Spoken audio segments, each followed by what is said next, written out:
여러분 안녕하세요. 저는 새로 인사드리게 된 철우쌤이에요. 오늘의 주제는 친구인데요. 여러분들은 이 친구 하면 어떤 이미지가 떠오르나요? 저는 중고등학생 때 친구가 가장 먼저 떠오르는 것 같아요. 그때 친구들이 가장 아무 조건 없이 친해질 수 있는 친구들이어서 그런 것 같아요.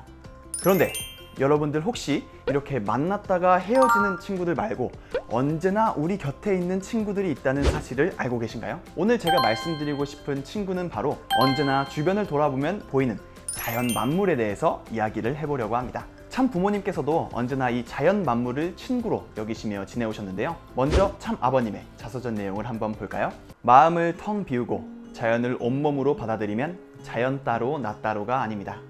자연이 내 안에 들어와 나와 완전히 하나가 되는 것입니다. 자연이 내가 되고 내가 자연이 되는 겁니다. 그 상태에서 자연이 건네는 소리를 듣습니다. 소나무가 하는 소리, 풀벌레가 하는 소리, 그렇게 우리는 친구가 됩니다. 이제 여름이 되면서 다양한 곤충들이 내는 소리를 잘 들을 수 있는 것 같아요. 한번 그 곤충들의 소리를 마음을 비우고 들어보는 것은 어떨까요? 참 어머님께서도 자연을 친구로 여기셨다는 내용이 있는데요. 어머님께서는 아버님 성화 이후로 단 하루도 빠지지 않고 참 아버님을 모시고 있는 본향원에서 정성을 들이셨는데요. 본향원에서 정성을 들이신 뒤 내려오는 길에 자연들에게 하시는 말씀입니다. 내려오는 길에 들풀들과 소나무들에게 인사를 건넵니다. 자연의 친구들아, 내일 또 만나자꾸나. 이렇게 참 부모님께서는 자연의 만물과 항상 친구가 되어 오셨습니다. 그렇게 보니 저도 자연을 통해서 많은 위로를 얻고 힘을 얻은 것이 생각이 나는데요. 특히 아름다운 자연경관을 바라볼 때는 정말 마음에 가득 찬 느낌을 받기도 합니다. 몇 가지 직접 찍은 사진을 보여드릴게요. 이 사진은 제가 천보 수련원에서 40일 수련을 받는 중에 찍었던 사진인데요.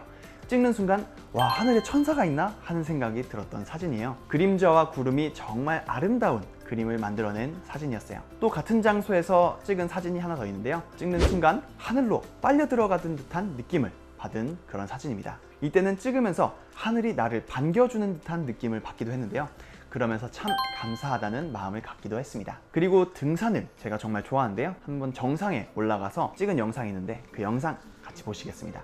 이렇게 탁 트인 공간을 보면서 마음이 한껏 시원해지기도 하고 또 중간중간 활짝 핀 꽃을 보면서 예쁨과 신비함을 느끼기도 합니다. 등산이 이렇게 넓은 범위에서 멋진 모습을 볼 수도 있고 아주 세세하고 작은 꽃에서 아름다움을 느끼기도 해주는 것 같아요. 이렇게 자연을 통해서 마음의 위로를 얻기도 하는 이런 순간들에 관해서 말씀이 있는데요. 한번 함께 보실까요? 그렇기 때문에 참사랑의 본질을 중심 삼고는 하나님의 심정과 인간의 심정뿐만 아니라 모든 만물, 동물계까지 서로 통하게 마련입니다. 그 자리에 들어가게 되면 바위하고도 통합니다. 깊은 신비경에 들어가게 되면 삼라만상이 다 친구입니다. 희열에 찬 사랑의 경지에 들어가서 내가 웃게 되면 모든 만물과 하나님까지도 화동하시는 것입니다. 참 어머님 말씀에서는 모든 만물, 삼라만상과 친구가 된다고 말씀해 주시는데요. 사실 이 만물들은 하늘 부모님께서 인간들을 위해서 창조해 주신 것이잖아요. 하늘 부모님께서도 우리가 얻는 그런 위로와 기쁨을 처음부터 계획해 두시고 만물을 지으신 것이겠구나 생각도 듭니다. 그에 대해서 아버님의 말씀도 함께 보실까요? 들에 자라고 있는 미미한 풀 한 포기도 하나님의 손길이 닿지 않은 것이 없습니다. 자라고 있는 나무 한 그루에도 하나님의 무한한 내적 심정의 인연이 연결되어 있습니다. 초목뿐만 아니라 들에서 뛰놀고 있는 짐승이나 곤충들도 무심하게 지어진 것이 아니라 하나님의 내적인 심정을 통하여 지어졌습니다. 그러므로 풀 한 포기를 대하더라도 그 가운데 하나님의 사랑의 손길이 있다는 것을 알고 아끼고 사랑하는 마음을 갖는다면 하나님이 사람을 짓기 전에 만물을 짓던 하나님의 은사에 접할 수 있습니다. 그러니 한 포기의 풀에서도 하나님의 손길을 체휼할 줄 알아야 합니다. 그런 사람이 있다면 그는 타락한 인간이지만 태초에 천지를 창조한 하나님의 창조의 심정세계에 하나님과 친구 입장에 들어갈 수 있을 것입니다. 저는 이 말씀을 보면서 인상 깊은 부분이 많이 있었는데요. 특히 마지막에 하늘 부모님과도 친구의 입장에 들어갈 수 있다는 내용이 참 와닿았습니다. 생각해보면 저에게는 정말 힘들 때나 고민이 있을 때 자연 만물을 보면서 위로를 얻었던 경우가 참 많이 있었거든요. 친구란 서로에게 좋은 영향을 주는 존재인 것 같아요. 특히 이 사진처럼 어려운 상황에서는 위에서 끌어주기도 하고 어쩔 땐 뒤에서 밀어주기도 하죠. 어떨 때는 아무것도 해주지 않아도 스스로 힘을 낼 수 있도록 도와주는 존재가 친구인 것 같은데요. 오늘 이 내용을 준비하면서 이렇게 도움을 주고 있는 친구의 모습이 어쩌면 하늘 부모님의 모습이겠구나 하는 생각이 들었습니다.